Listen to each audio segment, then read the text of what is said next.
The question is, should former Jehovah's Witnesses protest or not protest?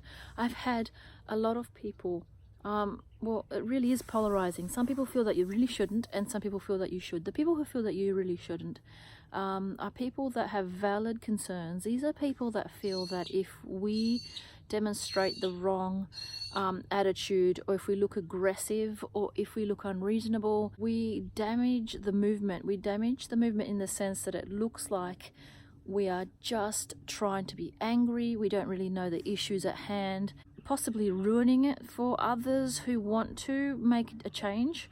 So I can understand that some people feel it can be damaging, and the situations where it would be damaging is if there was an excessive amount of aggression shown, or if what was being said or protested about was either extreme, untrue in some format, or just give an opportunity for people to say, it's over the top and it's not right. So I think if those things were not an issue, protesting could be something that would be valid. Now, I never was into protests, because to me protests looked aggressive. Just a bunch of people grouping together outside a venue where Jehovah's Witnesses attend.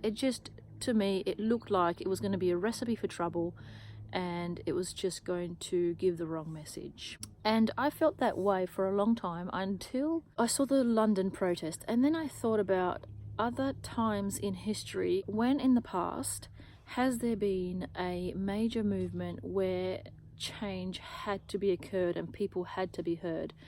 And one example that came to mind is the civil rights movement of the 50s and 60s, or the 60s and 70s. The people who write about the historical aspect of this, the civil rights movement, basically put down the biggest change as a result of about 16 years worth of quite active protests. The protests in the civil rights movement were varied, but mostly they included a peaceful aspect. So there were peaceful marches. Martin Luther King often spoke, and he wasn't the only leader, but it was often the leaders who were in charge of the marches and the protests were always making a point of make sure that it's peaceful and it's done respectfully. If you look into it, there's even footage of them practicing how to remain peaceful under opposition. There's footage that you'll find of them sitting and having somebody blow smoke in their face or throwing things on their heads, which was what was happening, and then practicing how to remain calm under those situations, and it's incredible. So all the historians that write about it say that the success of the movement was because of the peaceful way that it was approached. And also there was a variety of approaches. There wasn't just one march or two marches. There wasn't just a demonstration. There was the example of Rosa Banks, who refused to give up her seat for a white male when she was sitting in a bus. And because of that, her arrest, then the next day, peacefully, a whole heap of communities went and took up seats in buses so that they were all full. So there's an example of, it doesn't always have to be protests. Another example is of the young lady, I can't think of her name, who withstood taunts because she chose to be the first person to attend white person school, and she was the first black person to attend. And if you have a look at those pictures, it's incredible to see what she put up with, but calmly did so with dignity, and went ahead and attended that school despite people just being absolutely horrible. So they used protests, they used peaceful marches.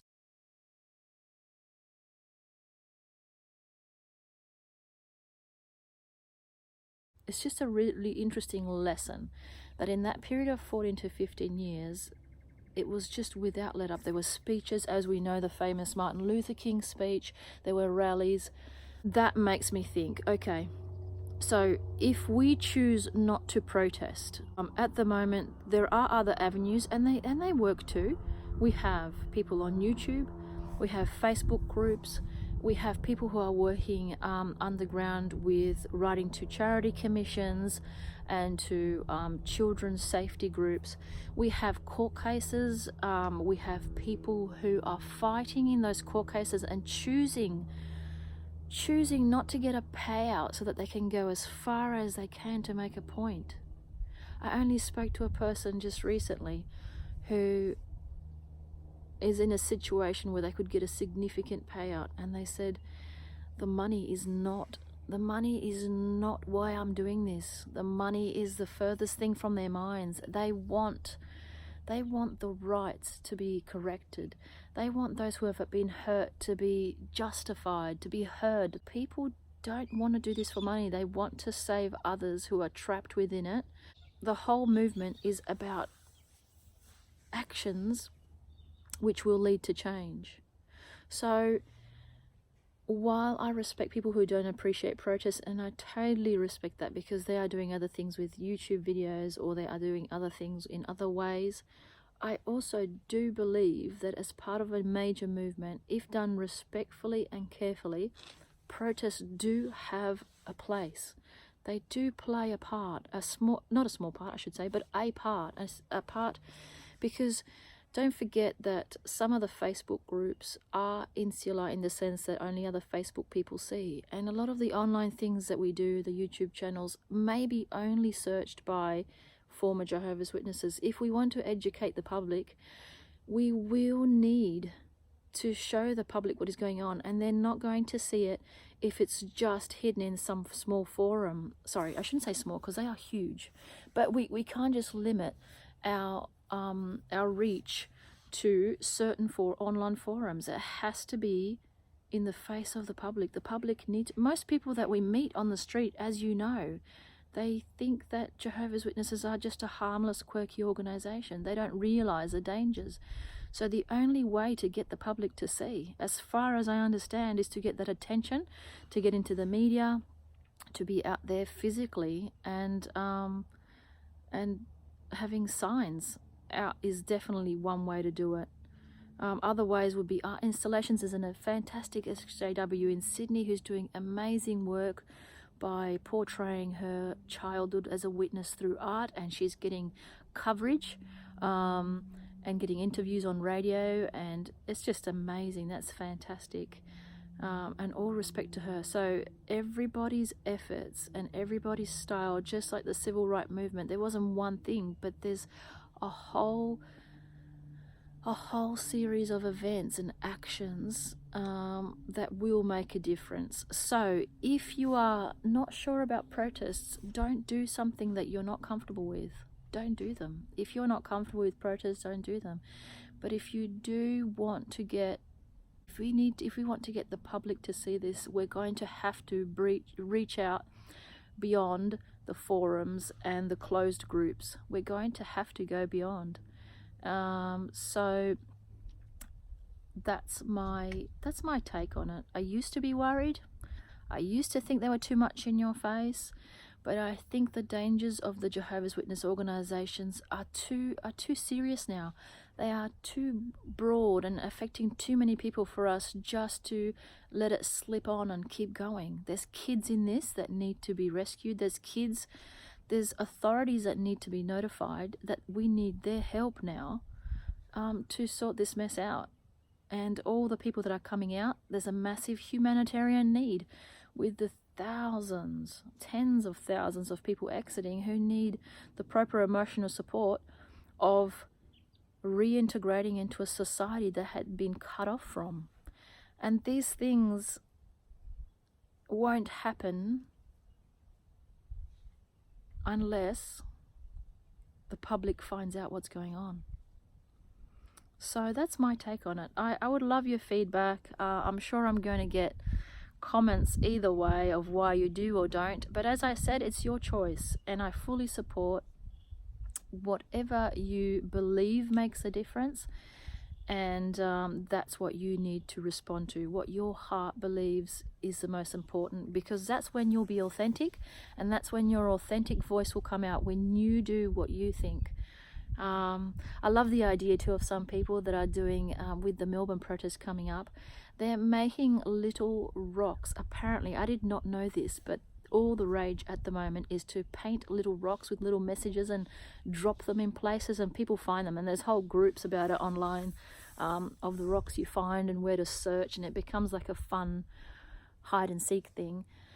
That's an idea that people are going to do, and I just love it because I never thought of it. And that's what's fantastic about people responding to what they feel and letting their creativity come out. And now I'm ranting, so I probably need to stop, but I just think it's exciting. It's exciting times. They are exciting times. Changes are coming through. Be a part of it, whichever way you are called to do so, the way you feel. And one final response, I did get a really nasty, I think it's nasty message from a former JW who said, let it go. You are wasting your time. The things you're doing are a waste of time. Nobody's listening to you and nobody cares what you've got to say. And they accuse me of doing this for attention seeking, which is a real JW way. Well, we were trained that way. If you did anything out of the norm, you were seeking attention. My response to that is go for it. If you feel you need to let go, and if you feel this is a waste of time, then it is not for you. You need to do what is important to you. If letting go is what you need, go for it. Be free. You know, the most important thing is to be doing what you want to be doing. Okay, so there you go. To protest or not to protest, it is entirely up to you. Bye.